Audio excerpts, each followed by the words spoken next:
नमस्कार। स्वागत है आप सभी का Sonu study point YouTube channel पर। सोनू स्टडी यूट्यूब चैनल पर आज आप राजस्थान के इतिहास संबंधित महत्वपूर्ण प्रश्नों की छठे क्लास देखने जा रहे हैं। तो सोनू स्टडी यूट्यूब चैनल पर मैं जितने भी राजस्थान के इतिहास संबंधित महत्वपूर्ण प्रश्न डाल रहा हूँ वो मेरे हिसाब से इम्पोर्टेंट और पिछले एग्ज़ामों में आ चुके और कई ऐसे क्वेश्चन भी मैं डाल रहा हूँ जिन्हें शायद आपने नहीं पढ़ा होगा, लेकिन वो प्रश्न परीक्षा की दृष्टि से इम्पोर्टेंट रहते हैं। इन प्रश्नों के साथ साथ में मैं आपको इनके उत्तरों के साथ साथ में 3-4 फैक्ट भी बताता हूँ, 4-5 जितनी भी इम्पोर्टेंट चीज़ होती है वो मैं आपको बताता हूँ। कहानी से आपको उत्तर समझाने की कोशिश करता हूँ ताकि जो नए बच्चे हैं, पहली बार इतिहास पढ़ रहे हैं, जो पीटीटी की तैयारी कर रहे हैं, अभी 12वीं पास करके जस्ट कंपटीशन के एग्ज़ाम में कूदे हैं, तो उनको कुछ अलग ना लगे, इतिहास सब्जेक्ट भारी ना लगे कि हार्ड है। इसलिए मैं एकदम सरल तरीके से आपको ये क्वेश्चन करवा रहा हूँ। और जितने भी पार्ट है, पहला पार्ट, दूसरा पार्ट, तो पहला पार्ट है उसके ऊपर दूसरा पार्ट निर्भर है, दूसरे पार्ट के ऊपर तीसरा पार्ट निर्भर है। मैं लगभग सभी टॉपिकों से एक एक प्रश्न ले रहा हूँ। राजवंश से भी, प्रत्येक राजवंश से, बीकानेर से, मेवाड़, मारवाड़, जैसलमेर, परमारों का इतिहास, चौहानों का इतिहास, आमेर का इतिहास, इन सब से एक एक प्रश्न उठा रहा हूँ। प्रजामंडलों से, क्रांति से, विभिन्न प्रकार के आंदोलनों से, क्रांतिकारियों का, हर प्रकार के मैं आपको लगभग राजस्थान के इतिहास में 10-15 टॉपिक है, उन सब से एक एक प्रश्न लेके आ रहा हूँ आपके सामने। अगर सभी प्रश्न मैं आपको, जैसे कि मैंने आपके सामने एक सब्जेक्ट के डाल दिए, जैसे सारे के सारे क्वेश्चन मैंने किसी राजवंश के बारे में डाल दिए, आंदोलन के बारे में डाल दिए, तो आपको उन प्रश्नों को पढ़ने में थोड़ी बोरियत महसूस होती होगी। इसलिए मैं सब टॉपिकों से एक एक क्वेश्चन उठा रहा हूँ। तो चलते हैं आज के अपनी क्लास की तरफ। आज का अपना पहला क्वेश्चन है, वो है कि नकदी के रूप में लिए जाने वाले भू राजस्व को किस नाम से जाना जाता था। ये मध्यकालीन राजस्थान की प्रशासनिक व्यवस्था से संबंधित प्रश्न है। मैं मध्यकालीन राजस्थान की प्रशासनिक व्यवस्था से भी आपके सामने हर वीडियो में एक एक प्रश्न ला रहा हूँ। जैसे कि पिछले वीडियो में हमने कर के बारे में पढ़ा था, इस वीडियो में आपको ये प्रश्न है कि नकदी के रूप में, जो रुपए के रूप, नकदी मतलब रोकड़ रुपए, रोकड़ रुपयों के रूप में लिए जाने वाले भू राजस्व को किस नाम से जाना जाता था। हिरण्य के नाम से, बिगुड़ी के नाम से, डोरी के नाम से, या मुक्ता के नाम से। तो जो नकदी के रूप में लिया जाता था उसे हिरण्य के रूप में जाना जाता था। हिरण्य, जो नकदी के रूप में भू राजस्व लिया जाता था उसे हिरण्य के रूप में, और बीघे के रूप में, बीघे के रूप में जो लिया जाता था उसे बिगोड़ी कहते थे। बीघा से याद रखना बिगोड़ी। और ये भू राजस्व निर्धारण के अलग अलग तरीके थे। निर्धारण के वैसे तो उस समय जो निर्धारण करने वाला व्यक्ति था उसे तफेदार या पटवारी कहा जाता था। तफेदार, ये भी याद रखना। जो भू राजस्व निर्धारण करता था उसे तफेदार कहता थे या उसे पटवारी भी कहते थे। तो ये पटवारी नाम आजकल का नहीं है, बहुत पुराना नाम है। उस समय भी जो भूमि को मापता था या उसके भू राजस्व का निर्धारण करता था उसे पटवारी कहा जाता था। और आज भी अपने जो भूमि संबंधी जितने भी कागजात हैं वो सब अपन को पटवारी से प्राप्त होते हैं। तो उसको निर्धारण करने वाला पटवारी होता था। निर्धारण वो तीन तरीके से करता था। एक तरीका था डोरी, एक मुक्ता, मुक्ता या इसे मुकाता भी बोलते हैं, मुकाता, मुकाता, और एक तरीका था वो लाटा कूंता। ये तीन तरीकों से वो भू राजस्व का निर्धारण करता था। लाटा कूंता क्या, आपको पता है कि अपन जब जैसे कि अपने जीरा है या फिर अन्य कोई फसल है, उसको काट लेते हैं। काटने के बाद में उसे जब एक जगह इकट्ठा कर लेते हैं तो उसे अपने यहाँ पर मारवाड़ी भाषा में लाटा कहते हैं, लाटा। पूछते भी हैं कि लाटो ले लियो गया, हाँ मार लाटो ले लियो, इतना बोरी जीरो हो, इतना बोरी बाजरी हुई। तो लाटा मतलब फसल को इकट्ठा करना। इकट्ठा किया हुआ होता है ना, उसको साफ करना ही होता है, साफ करने से पहले उसको इकट्ठा किया जाता है, वो लाटा कहलाता है। और कूता मतलब कूटने वाले। आज भी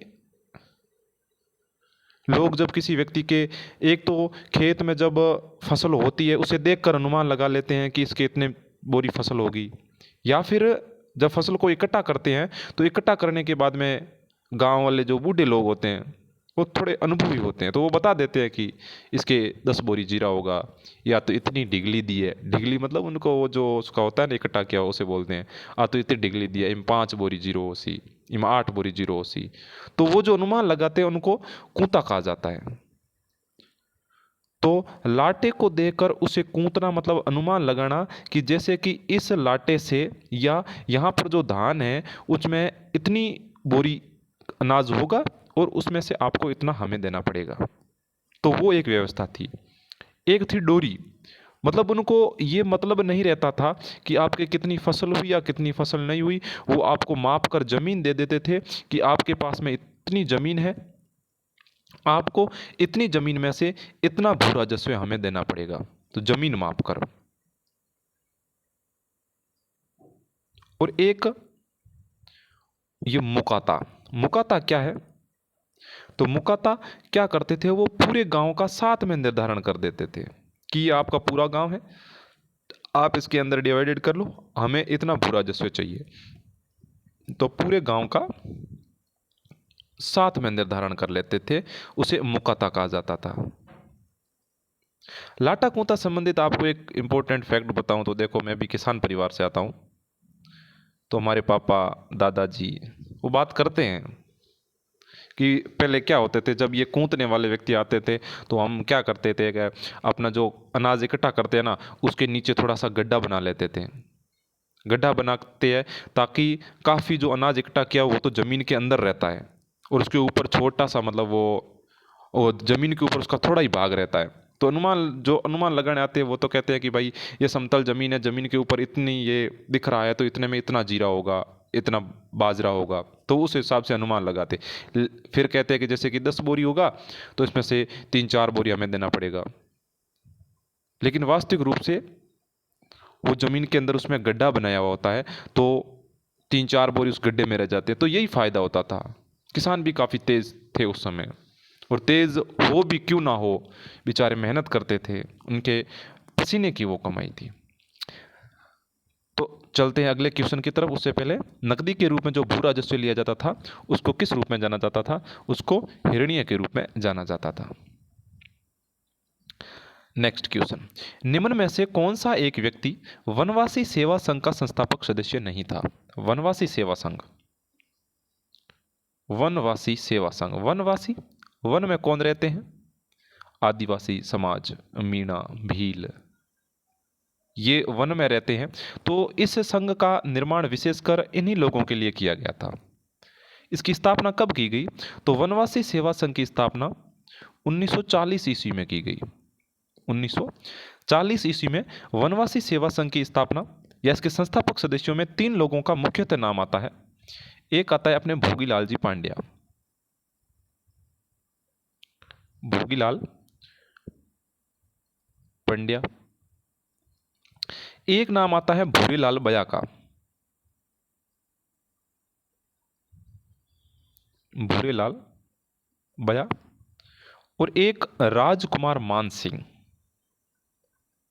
राजा का बेटे थे तो उनका नाम राजकुमार था, राजकुमार मान सिंह। तो ये वनवासी सेवा संघ के संस्थापक सदस्यों में से थे। तो देखो इसमें कौन कौन से नाम है? माणिक्यलाल वर्मा, भोगीलाल पांड्या, भूरेलाल बया, भूरेलाल बया, ये भैया नहीं है, बया है, बया, भूरेलाल बया, ये मैंने लिखा है यहाँ पर बया। राजकुमार मानसिंह, तो ये तीनों तो थे, भोगीलाल पांड्या, भूरेलाल बया और राजकुमार मानसिंह। इसमें माणिक्यलाल वर्मा वनवासी सेवा संघ के संस्थापक सदस्यों में नहीं थे। इस संघ ने उस समय के जो आदिवासी थे उन आदिवासियों में सामाजिक चेतना लाने का प्रयास किया था, सामाजिक चेतना लाने का प्रयास किया था, आदिवासियों को एकजुट करना, उनमें चेतना लाना, कौन सी प्रथा कुप्रथा है उसको छोड़ना। जैसे कि आदिवासियों भीलों में मीणों में ज़्यादातर नशे की प्रवृत्ति पाई जाती थी, तो उसको दूर करने का प्रयास वनवासी सेवा संघ के द्वारा किया गया था, जिसके संस्थापक सदस्यों में भोगीलाल पांड्या, भूरेलाल बया और राजकुमार मानसिंह थे। चलते हैं अगले क्वेश्चन की तरफ। निम्न में से किस जेल में अर्जुन लाल सेठी को 5 वर्ष नजरबंद रखा गया था? सर अर्जुन लाल सेठी को नजरबंद क्यों रखा गया? तो पहले तो बता दूं कि अर्जुन लाल सेठी का जन्म 1880 ईस्वी में हुआ था। अर्जुन लाल सेठी का मैंने पिछले वीडियो में शायद अर्जुन लाल जी सेठी के बारे में आपको बताया होगा, आपको याद भी होगा। याद नहीं है तो आपने जो नोट्स बनाए थे उसमें लिखा था, उसमें देखिए, सर्च मारिए जन्म कब हुआ था, कहाँ हुआ था। इनका जन्म तो मैं आपको बता देता हूँ। इनका जन्म 1880 ईस्वी में हुआ था और इनकी मृत्यु 1941 ईस्वी में हुई थी। आपको याद आता होगा मैंने आपको बताया था एक निमेज या आरा हत्याकांड के बारे में, निमेज या आरा हत्याकांड के बारे में। निमेज या आरा हत्याकांड, यह निमेज या आरा हत्याकांड 20 मार्च 1913 ईस्वी को हुआ था। हुआ क्या था कि उस समय जो क्रांतिकारी थे उनको क्रांति करने के लिए, एक स्थान से दूसरे स्थान पर जाने के लिए, औजारों को खरीदने के लिए धन की आवश्यकता होती थी। तो धन किसके पास में उपलब्ध हो सकता था? या तो बणियों के पास में, या फिर कोई महंत था, कोई संत साधु, उनके पास होता था। क्योंकि साधु संत बेचारे धन दे ही किसको, अकेले ही होते थे। वो कहते हैं कि अकेली पाखड़ी वे, तो उनको धन देने की जरूरत किसी को होती नहीं थी, खुद के पास ही रहता था। और इन क्रांतिकारियों का मुख्य फोकस वही हुआ करते थे कि धन मिलेगा तो साधु संतों के पास मिलेगा। तो अर्जुन लाल सेठी जी ने और इन्होंने योजना बनाई कि एक निमेज आरा जो कि बिहार में पड़ता है, वहाँ पर एक महंत थे भगवंत दास जी, महंत भगवंत दास जी। इन्होंने उनको टारगेट बनाया कि भगवंत दास जी से धन को चुरा लेते हैं, उनके पास जो धन है उसको चुरा लेते हैं। भगवंत दास जी के पास में गए, भगवंत दास जी को पकड़ा, धन चुरा लिया, लेकिन भगवंत दास जी ज़्यादा कूद रहे थे कि ऐसे कैसे कर सकते हो, मैंने एक एक पाई इकट्ठा करके इतना धन इकट्ठा किया है, ये करूँगा मैं, वो करूँगा। तो इन्होंने कहा भगवंत दास जी कुछ मत करना आप। भगवंत दास जी ने कहा यार कैसे नहीं करूँगा, मेरे आगे पीछे कोई नहीं, इसका मतलब ये थोड़ा ही है कि आप इस प्रकार मेरे से धन लूट के ले जाओगे। घना घराऊँ दांत घसाई लायो, रुपया इकट्ठा किया। तो इन्होंने फिर भगवंत दास जी को कहा भगवंत दास जी मान जाओ। भगवंत दास जी नहीं माने तो इन्होंने भगवंत दास जी की हत्या कर दी। वो डेट 20 मार्च 1913 ईस्वी की थी। तो इसमें विभिन्न क्रांतिकारियों का नाम आया, माणक चंद, मोती चंद, इन सब का नाम आया था। केसरी सिंह बारठ का भी नाम आया था। अर्जुन लाल सेठी का, हालांकि अर्जुन लाल सेठी का इसमें नाम नहीं आया था, फिर भी ये आगे क्रांति कर सकते थे, या इनका थोड़ा बहुत संबंध मानते हुए अंग्रेजों ने इन्हें गिरफ्तार कर लिया। और इन्हें गिरफ्तार करके जो मद्रास राज्य की बेलूर जेल थी, मद्रास राज्य की, वहाँ पर इन्हें रखा गया। वहाँ पर इन्हें 5 वर्ष नज़रबंद रखा गया, 5 वर्ष जेल के अंदर रखा गया था। और इसी जेल में इन्होंने 70 दिन का अनशन भी किया था। 70 दिन अनशन किया, भूखे रहे थे ये। और देश की राजनीति में इनसे पहले किसी ने अनशन नहीं किया था। तो देश की राजनीति में या राजनीति के इतिहास में जो पहला अनशन करने वाले व्यक्ति थे वो अर्जुन लाल जी सेठी थे। चलते हैं अगले क्वेश्चन की तरफ। वृहत राजस्थान का प्रधानमंत्री किसको बनाया गया था? वृहत राजस्थान का प्रधानमंत्री किसको बनाया गया था? वृहत राजस्थान मतलब एकीकरण का चतुर्थ चरण। एकीकरण का चतुर्थ चरण। पहला राजस्थान संघ, पहला मत्स्य संघ, राजस्थान संघ, संयुक्त राजस्थान, फिर चौथा वृहत राजस्थान। वृहत राजस्थान का प्रधानमंत्री किसको बनाया गया था? तो पहले तो याद ये होना चाहिए कि सर वृहत राजस्थान में किसको मिलाया गया था? तो तृतीय चरण में उदयपुर को मिलाया गया था या मेवाड़ रियासत को मिलाया गया था, और चतुर्थ चरण में 4 रियासतों को मिलाया गया था। महत्वपूर्ण 4 रियासतों को मिलाया गया था। वो 4 रियासतें कौन थी? तो उन 4 रियासतों में नाम था जयपुर,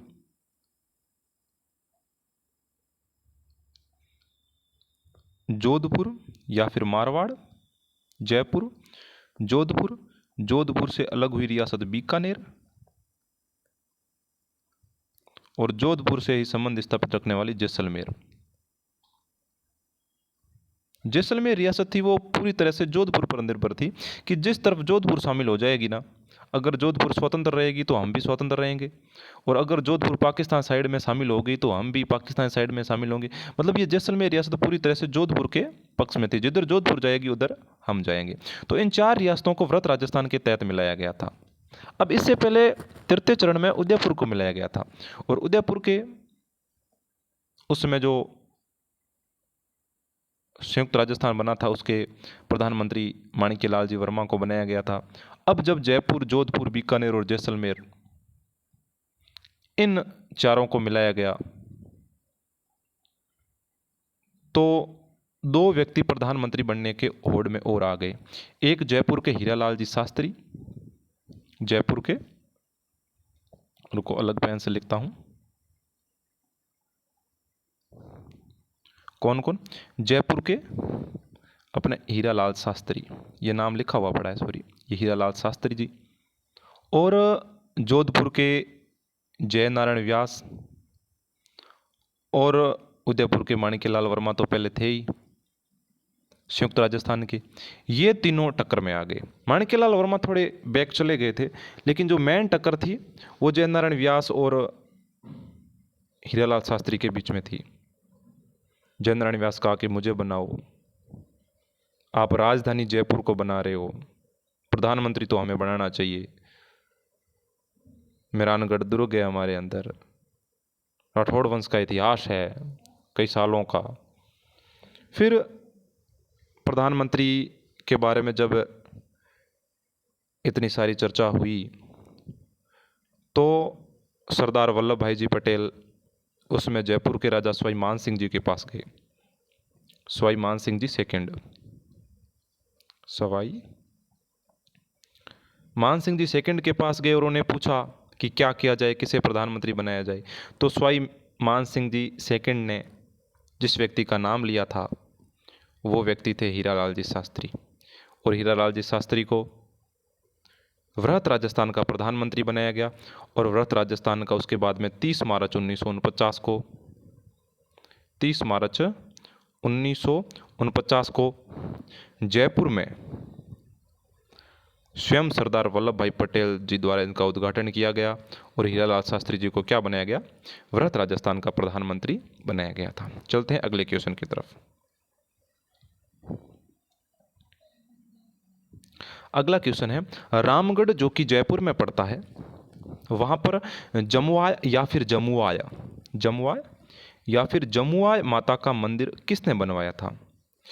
तो रामगढ़ जयपुर में जमुआय माता के मंदिर का निर्माण करवाया था वो दुल्हे राय ने करवाया था। किसने करवाया था? दुल्हे राय ने करवाया था।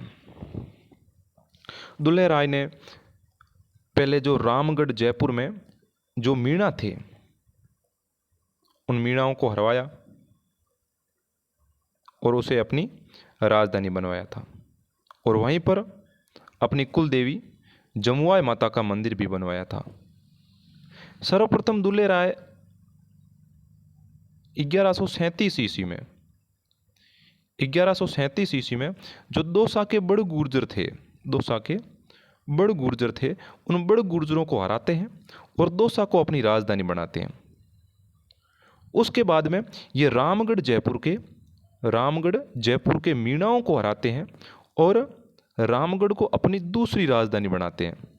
और इसी समय ये रामगढ़ जयपुर में जमुआई माता का मंदिर बनवाते हैं, जो इनकी क्या है, कुल देवी है, कुल देवी है। तो अगर प्रश्न पूछे कि रामगढ़ जयपुर में जमुआई माता का मंदिर किसने बनवाया था, तो वो दुल्हे राय ने बनाया था। दुल्हे राय ने 1137 ईस्वी में दोसा के बड़ गुर्जरों को हराकर दोसा को अपनी राजधानी बनाया और उसके बाद में ये रामगढ़ जयपुर के मीणाओं को हराते हैं और रामगढ़ को अपनी दूसरी राजधानी बनाते हैं। और इसी रामगढ़ को वर्तमान में जमुआ रामगढ़ कहा जाता है, जमुआई माता के नाम पर। नेक्स्ट क्वेश्चन, जैसलमेर के प्रथम शासक साके के समय जैसलमेर के शासक कौन थे? जब जैसलमेर का प्रथम साका हुआ था उस समय जैसलमेर के शासक कौन थे? तो छोटी सी कहानी है कि अलाउद्दीन खिलजी उस समय के चर्चित चेहरे, वो सोमनाथ पर आक्रमण करने जा रहे थे 1298 ईस्वी में। अलाउद्दीन खिलजी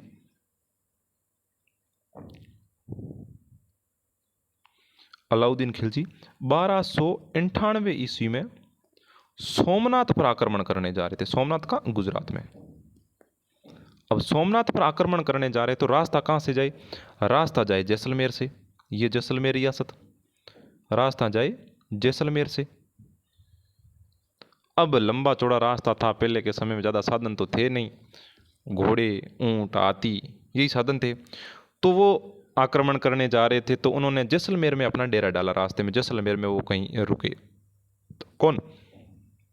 अलाउद्दीन खिलजी के सेनापति खिलजी स्वयं। तो उस समय जैसलमेर के राजा थे जेत सिंह। कौन थे? उस समय जैसलमेर के राजा थे जेत सिंह। जैसलमेर के राजा जेत सिंह के दो बेटे थे, रतन सिंह व तिलक सिंह। दो बेटों का नाम था रतन सिंह और एक था तिलक सिंह। तो इनको ज़्यादा ऐसे जानकारी नहीं रखते थे कि अलाउद्दीन खिलजी ये है वो है। इनको तो बस, क्योंकि जैसलमेर में ज़्यादा पहले आमदनी के कोई स्रोत थे नहीं, तो ये तो लूटपाट का ज़्यादातर काम करते थे। तो इनको पता चला कि ऐसे कोई राजा है, आगे आक्रमण करना जा रहा है और उसका यहाँ पर डेरा डला हुआ है। तो ये रतन सिंह जी और तिलक सिंह जी गए और अलाउद्दीन खिलजी की सेना के जो घोड़े थे वो सारे के सारे चुरा लिए। पता ही नहीं चला। सुबह खिलजी खड़े हुए, इधर देखा, इधर देखा, ये घोड़े कहाँ है बे? कि घोड़े तो गए रात। फिर वैसे तैसे वो आगे चले गए, सोमनाथ पर आक्रमण करके वापस जाके बैठे अपने राज दरबार में। तो चर्चा की, यार वो रास्ते में कौन सा क्षेत्र था रे, वहाँ के लोगों ने तो अपने घोड़े ही चुरा लिए थे। कि साहब वो तो जैसलमेर था, चलो जैसलमेर पे आक्रमण करते हैं। अपने घोड़े चुरा लिए। तो इसी वजह से एक तो अलाउद्दीन खिलजी जैसलमेर पर आक्रमण करते हैं और एक जेत सिंह ने, एक मंडोर के राजा थे, उस मंडोर के राजा थे जो कि अलाउद्दीन खिलजी के विरोधी थे, उन्हें भी जेत सिंह ने शरण दी थी। इसलिए अलाउद्दीन खिलजी और जेत सिंह के बीच में अनबन हो गई थी। तो इसी वजह से 1299 ईस्वी में 1299 ईस्वी में डेट अलग अलग मिलती हैं। कहीं पर 1313 भी मिलती है, कहीं पर 1294, 1297, 1302, लेकिन मेरे हिसाब से 1299 सही है। ये जो अपने 9वीं 10वीं 11वीं की राजस्थान अध्ययन की किताबें चलती उसमें ये सन मिलता है। तो 1299 ईस्वी में अलाउद्दीन खिलजी आक्रमण करते हैं और उस समय जो जेत सिंह थे, जेत सिंह, जब अलाउद्दीन खिलजी ने दुर्ग को घेरा तो जेत सिंह की तो मृत्यु हो गई दुर्ग के अंदर ही। और उसके बाद में जब जेत सिंह के जो बेटे थे मूलराज प्रथम, इनके बाद में यही राजा बनते। तो इन्होंने इनसे युद्ध करने की ठानी और युद्ध करते हुए ये शहीद हो जाते हैं। यह जैसलमेर का प्रथम साका था, 1299 ईस्वी में हुआ था। इसमें शहीद हुए थे वो मूलराज प्रथम हुए थे, जो जेत सिंह के क्या थे? बेटे थे। अगला क्वेश्चन, किस रियासत के राजकीय चिन्ह के ऊपर श्री मदन मोहन जी सहाय लिखा हुआ मिलता है? श्री मदन मोहन जी सहाय लिखा हुआ मिलता है किस रियासत के राजकीय चिन्ह के ऊपर? श्री मदन मोहन जी सहाय, जैसलमेर, आमेर, करौली या मेवाड़?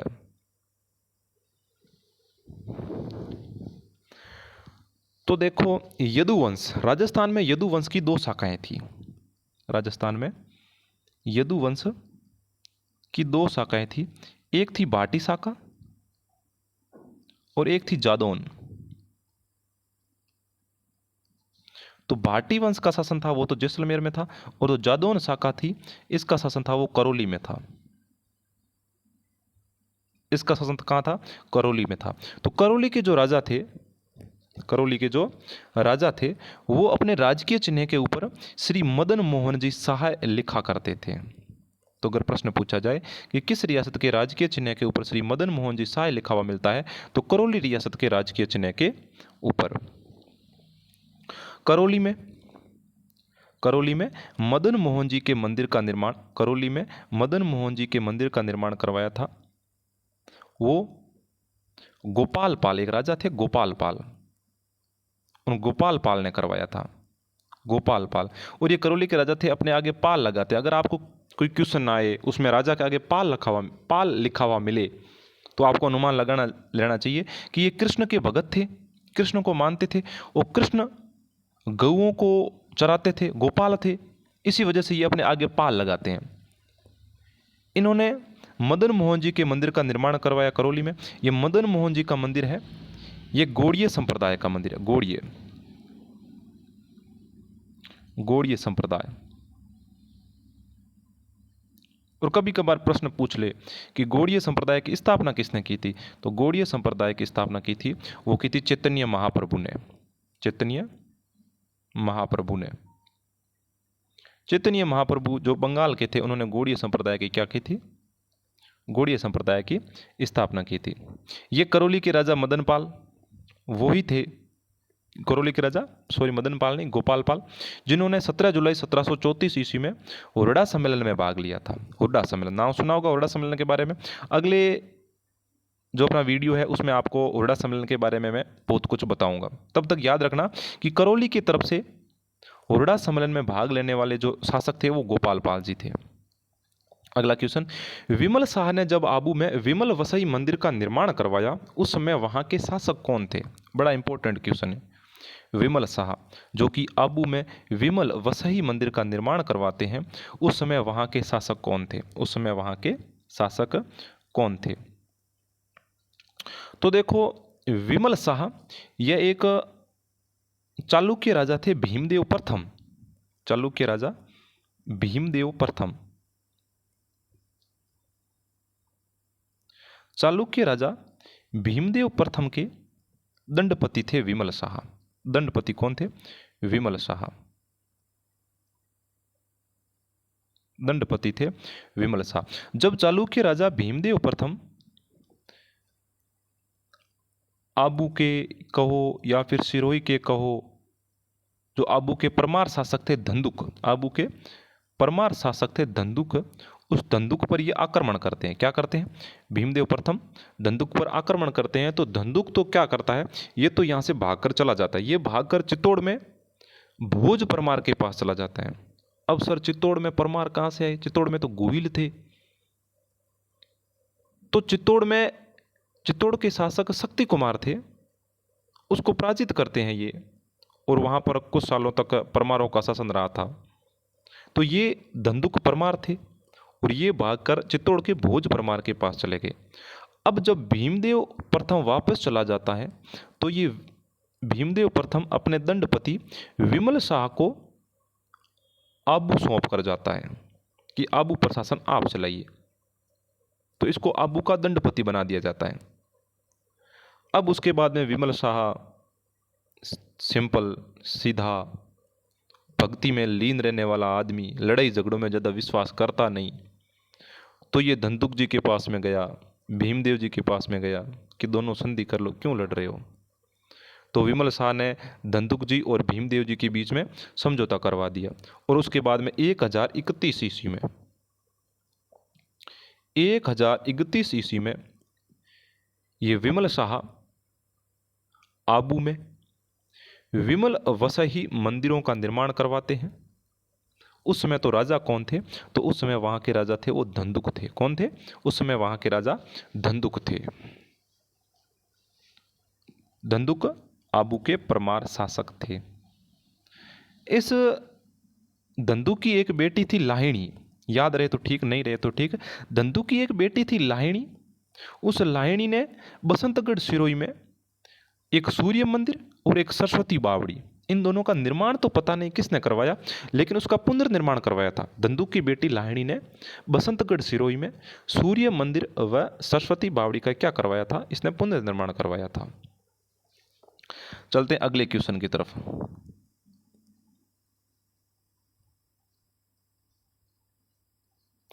मंडोर के प्रतिहार शासकों का मूल पुरुष कौन था?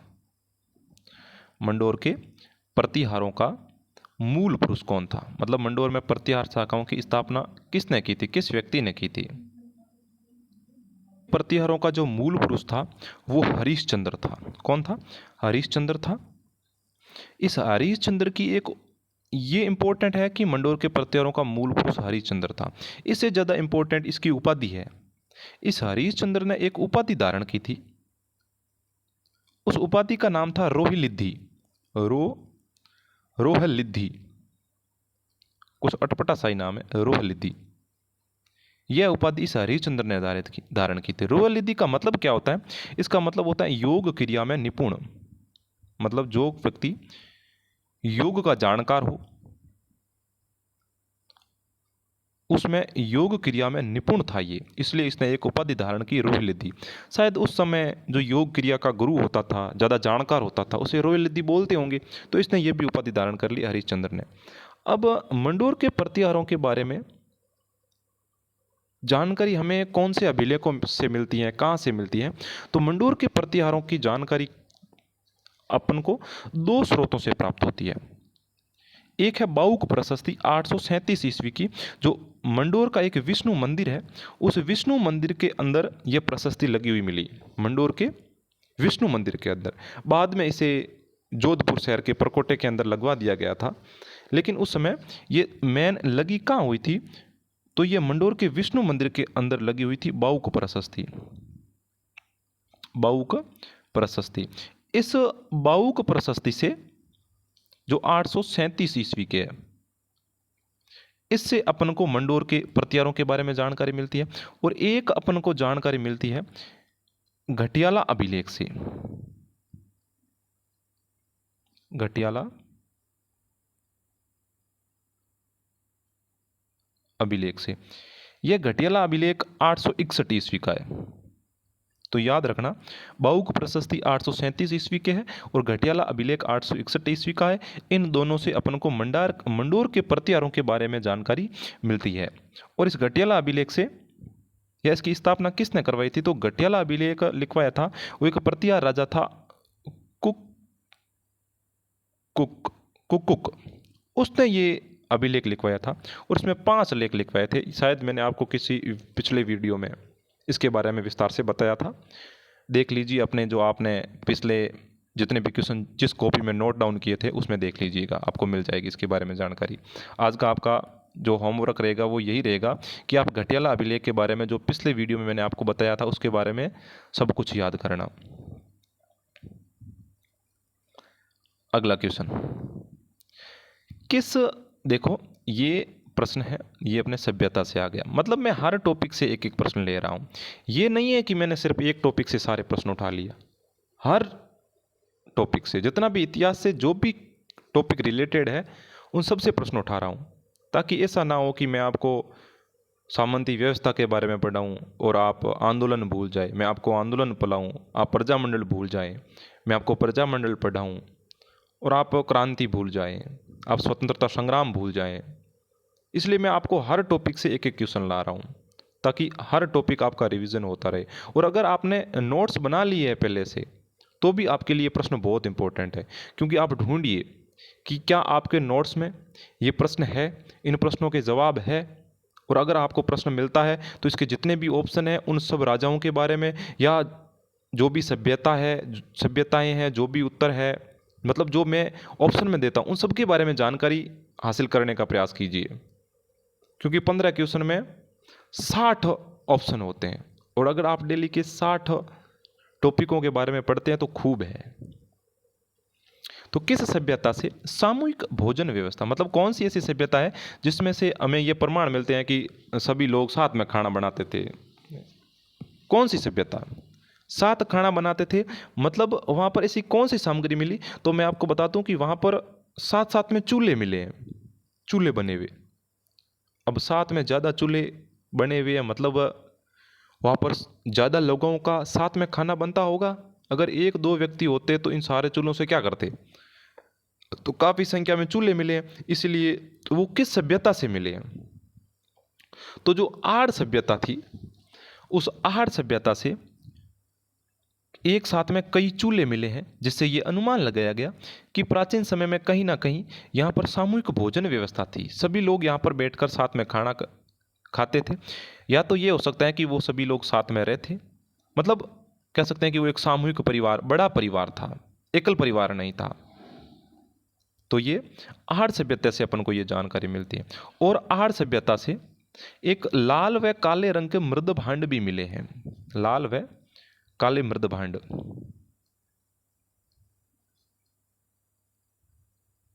लाल व काले मृद भांड भी मिले हैं, जिनको स्थानीय भाषा में गोरे या कोट कहा जाता है, गोरे या कोट। जो व्यक्ति शहर में रहते हैं उन्होंने शायद ये नाम से नहीं सुना होगा कि कोट क्या होते हैं, लेकिन जो गांव में लोग रहते हैं उनको पता है कोट या कोठी किसको कहा जाता है। देखो, वर्तमान में तो कोठे लकड़ी के बने हुए आने लगे हैं, जिसके अंदर अपन मतलब जो खाने की सामग्री है, रोटी है, दही है, दूध है, सब रखते हैं। लेकिन प्राचीन समय में जो कोठे बने हुए होते थे ना, वो मिट्टी के बने हुए होते थे, मतलब मिट्टी और साथ में जो गोबर होता था, उस गोबर को मसल कर अच्छी तरह, और एकदम मतलब अपने जो वर्तमान में ड्रम आपने देखा होगा, ढोल, उसकी तरह की आकृति बना देते थे, ऊपर से थोड़ा सा तीखा और ऊपर उसके सबसे ऊपर ढक लगा देते थे। उसको कोठे कहा जाता था, ताकि उसके अंदर जो भी सामग्री रखे वो खराब नहीं होती थी, और वो ठंडक प्रदान करते थे। गर्मी में भी वो कोठे अंदर से ठंडे रहते थे, ताकि सामग्री दूध दही खराब ना हो। तो ऐसे गोरे एवं कोठ लाल व काले मृद भांड की, जो शायद उस समय अनाज रखने के लिए काम में आते थे, वो आहार सभ्यता से मिले हैं। और सामूहिक भोजन व्यवस्था, मतलब साथ साथ में कई चूल्हे हैं, वो भी किस सभ्यता से मिले? आर्य सभ्यता से मिले हैं। आर्य सभ्यता की खोज अक्षय कीर्ति, आपको याद होगा आर्य सभ्यता की खोज किसने की थी? तो आर्य सभ्यता की खोज की थी वो अक्षय कीर्ति व्यास ने की थी। अक्षय कीर्ति व्यास ने की थी। आर्य सभ्यता की खोज अक्षय कीर्ति व्यास ने की थी, और इसका उत्खनन तो बाद में 1961-62 ईस्वी में वी एन मिश्र, एच डी सांकलिया, जिनका पूरा नाम हंसमुख धीरज सांकलिया, इन्होंने की थी। तो याद रखना ये आर्य सभ्यता के बारे में। मैं आशा करता हूं कि आपको ये प्रश्न पसंद आ रहे होंगे। जितने भी प्रश्न हैं वो शायद आप पहली बार देख रहे होंगे, या कई प्रश्न आपको कन्फ्यूजन भी करने वाले रहे होंगे। तो आप एकदम, मैं वीडियो बिल्कुल स्लो बना रहा हूँ, और अगर आपको लगे कि सर ये तो सरल क्वेश्चन है, तो उस समय आप वीडियो थोड़ा फास्ट करके देख सकते हो। लेकिन अगर मैं फास्ट पढ़ा दूँ तो फिर उसको धीरे पढ़ने में इंटरेस्ट नहीं आता, लेकिन मैं धीरे पढ़ाता हूँ तो आप उसको फास्ट कर सकते हो अपनी सुविधा के अनुसार। और आज की क्लास काफ़ी लंबी होने वाली है, क्योंकि मैं काफ़ी धीरे भी पढ़ा रहा हूँ, समझा समझा के पढ़ा रहा हूँ। अगला क्वेश्चन देखो, जयदयाल व मेहराब खान ने कहाँ विद्रोह किया था? अलवर में, धौलपुर में, कोटा में, या टोंक में? किस जगह पर जयदयाल व मेहराब खान ने क्रांति में सहयोग दिया था, या कहाँ पर विद्रोह किया था? तो पहले तो बता दूं, ये जयदयाल व मेहराब खान थे कौन? जयदयाल के बारे में बताऊं तो जयदयाल ये वकील थे। क्या थे? जयदयाल वकील थे, वकील। वकील कैसे? ये जब मैं आपको भारत की, राजस्थान की प्रशासनिक व्यवस्था पढ़ाऊंगा या उसके बाद में जब क्रांति के टॉपिक पढ़ाऊंगा, उस समय मैं आपको कभी समझाऊंगा कि अंग्रेज रियासत में अपना एक व्यक्ति नियुक्त करके गए थे, पीए, पॉलिटिकल एजेंट, जो राज्य के बाहरी विवादों की देखरेख करता था। तो पीए और जो राजा होते थे, उन राजा और पीए के बीच में जो समाचारों का आदान प्रदान करने वाले होते थे, वो वकील होते थे। तो उस समय इनका संबंध था वो कोटा से था, कोटा से था। तो उस समय जो कोटा के राजा थे, राम सिंह सेकंड, राम सिंह सेकंड, और पीए थे मेजर बर्टन। इन दोनों के बीच में जो समाचारों का आदान प्रदान करने वाले थे वो जयदयाल थे। लेकिन हालांकि 1857 की क्रांति से थोड़े समय पहले ही जयदयाल को वकील पद से हटा दिया गया था। ये जयदयाल मुख्यतः गोकुल क्षेत्र के रहने वाले थे, जो यूपी में पड़ता है, वहां पर गोकुल क्षेत्र के रहने वाले थे।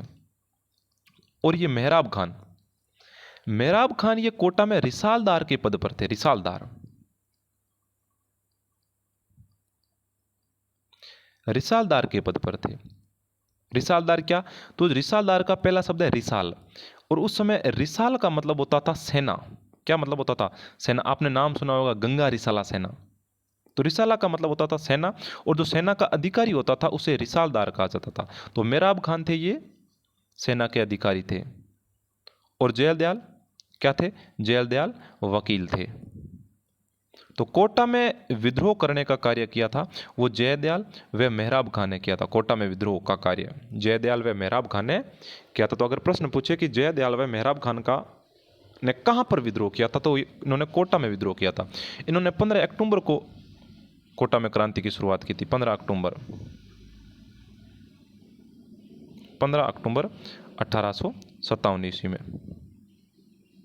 और ये मेहराब खान थे, ये करौली के थे, करौली, मेहराब खान करौली के थे।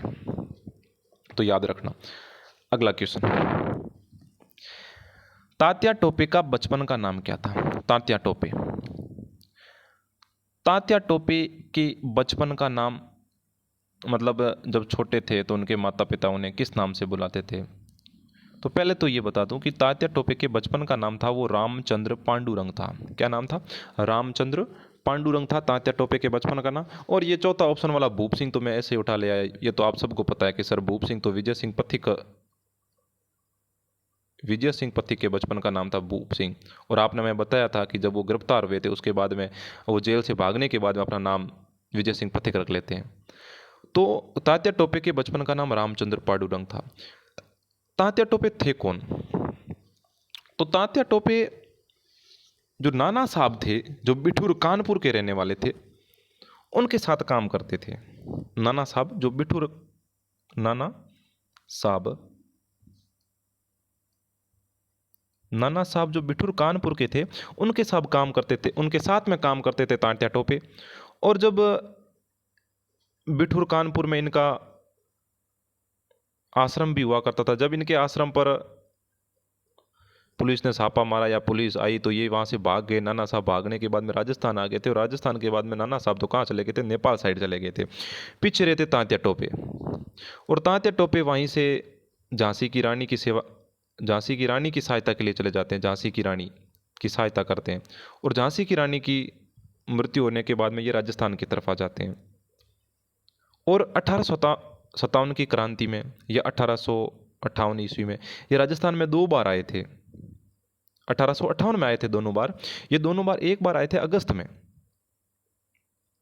एक बार आए थे अगस्त में, और एक बार आए थे दिसंबर में। 1858 में आए थे, एक बार अगस्त में और एक बार दिसंबर में। अगस्त में तो ये झालावाड़ पर अधिकार कर लेते हैं, झालावाड़ को अपने कब्जे में ले लेते हैं। और दिसंबर में आए थे, दिसंबर में ये बांसवाड़ा को अपने कब्जे में ले लेते हैं तात्या टोपे। और फिर ऐसे ही इनका जीवन चला। कहते हैं कि तात्या टोपे पूरे राजस्थान में घूमे थे। बीकानेर के राजा ने इनकी सहायता भी की थी। इनको साथ थे, कितने घुड़सवार दिए थे, घोड़े दिए थे। और फिर अंततः तात्या टोपे का एक मित्र था मान सिंह।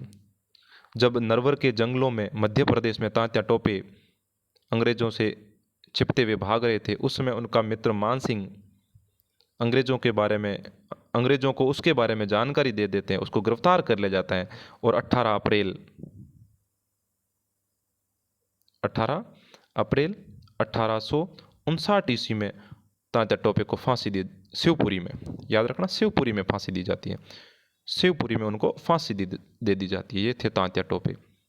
बचपन का नाम रामचंद्र पांडुरंग था। और ये याद रखना कि क्रांति के दौरान वो 2 बार राजस्थान में आए थे। एक बार अगस्त में आए थे 1858 और एक बार दिसंबर 1858 में आए थे। अगला क्वेश्चन, नीमू चना हत्याकांड कब हुआ था? नीमू चना हत्याकांड कब हुआ था? नीमू चना हत्याकांड हुआ था, उसकी डेट बताने से पहले मैं आपको बता दूं कि नीमू चना हत्याकांड था वो अलवर में हुआ था। कहां पर हुआ था? अलवर में। अलवर में हुआ था। अलवर की जो सरकार थी, वहाँ की सरकार थी, वो 6 मई 1925 को एक ऑर्डर जारी करती है। 6 मई 1900, डेट याद रहे तो ठीक, नहीं रहे तो ठीक।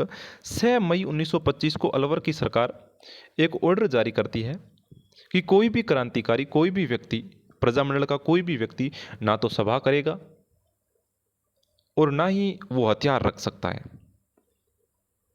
ये उन्होंने ऑर्डर जारी किया 6 मई 1925 ईस्वी को।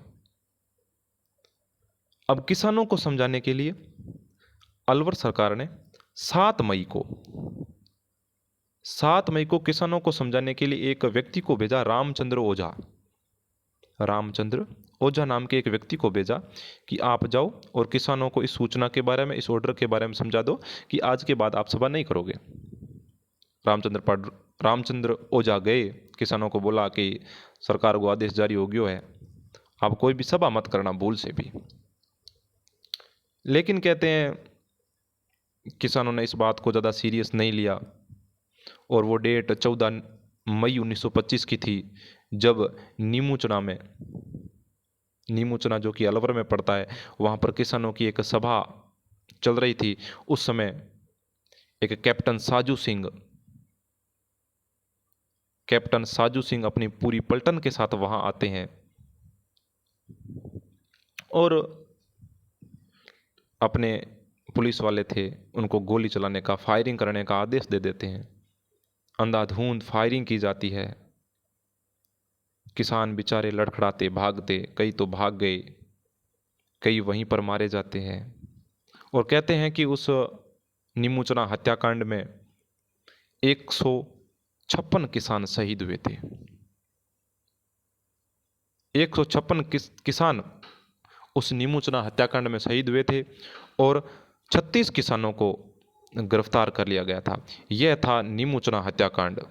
इससे अगला क्वेश्चन है, उभरी आयोग कि राजस्थान में सबसे पहले उत्तरदायी शासन की स्थापना। अब उत्तरदायी शासन क्या है? उत्तरदायी शासन मतलब राजा अपना शासन को त्याग कर देता है और सारे जो अधिकार होते हैं वो सामान्य जनता को दे देते हैं, यह शासन जनता के हाथों में सौंप देते हैं, वो उत्तरदायी शासन होता है। तो राजस्थान में सबसे पहले उत्तरदायी शासन की स्थापना किस रियासत के द्वारा की गई थी? तो राजस्थान में सर्वप्रथम उत्तरदायी शासन की स्थापना की गई थी, वो अपने शाहपुरा के राजा थे, शाहपुरा के राजा सुदर्शन देव ने की थी। शाहपुरा के राजा सुदर्शन देव ने, तो रियासत थी शाहपुरा के राजा सुदर्शन देव ने क्या किया? इन्होंने अपने राज्य का त्याग किया और शाहपुरा का प्रधानमंत्री बना दिया गोकुल लाल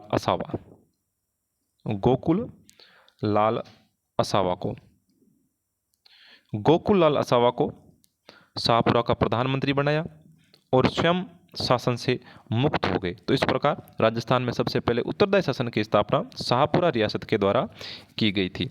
कब की? तो इसकी डेट याद रखना, 14 अगस्त 1947 ईस्वी को। 14 भारत के आज़ाद होने से जस्ट एक दिन पहले, 14 अगस्त 1947 ईस्वी में इन्होंने उत्तरदायी शासन की स्थापना की थी। शाहपुरा प्रजामंडल के बारे में 2 लाइनें याद रखना कि शाहपुरा प्रजामंडल की स्थापना 1938 ईस्वी में माणिक्यलाल वर्मा की प्रेरणा से दो व्यक्ति थे, लादूराम व्यास और रमेश चंद्र ओझा ने की थी। इतना याद रख लेना कि शाहपुरा प्रजामंडल की स्थापना 1938 ईस्वी में हुई थी। नेक्स्ट और आज का लास्ट क्वेश्चन, मारवाड़ की नूरजहां गुलाब राय किस राजा की पासवान थी? मारवाड़ की नूरजहां किसको कहा जाता है? मारवाड़ की नूरजहां गुलाब राय को कहा जाता है। किसने कहा था? तो एक कवि थे, कविराज श्यामल दास जी। कविराजा श्यामल दास जी, कवि राजा श्यामल दास जी ने गुलाब राय को मारवाड़ की नूरजहां कहा था। ये गुलाब राय जी महाराजा विजय सिंह की पासवान थी, महाराजा विजय सिंह की पासवान थी। और इन्हीं गुलाब राय ने जोधपुर शहर में गुलाब सागर तालाब बनवाया था। इतना याद रख लेना, गुलाब सागर तालाब बनवाया था। ये किसकी पासवान थी? महाराजा विजय सिंह की पासवान थी। तो आज के ये अपने इम्पोर्टेंट क्वेश्चन थे, कुल 15 क्वेश्चन थे, जिनको एकदम सरल तरीके से मैंने आपको समझाया। लगभग प्रत्येक क्वेश्चन को एकदम कहानी के रूप में आपको पढ़ाते हुए इनको समझाया। आप क्लास को एक बार देखिए, 2 बार देखिए, नोट डाउन करते जाइए जब तक आपको समझ में ना आए। और अगर आपने पिछली क्लासें नहीं देखी हैं तो उनको भी देख लीजिए। और लगातार सोनू स्टडी यूट्यूब चैनल है, उस पर जुड़े रहिए। आपको राजस्थान इतिहास संबंधित इम्पोर्टेंट क्वेश्चनों की क्लासें हमेशा मिलती रहेगी। धन्यवाद।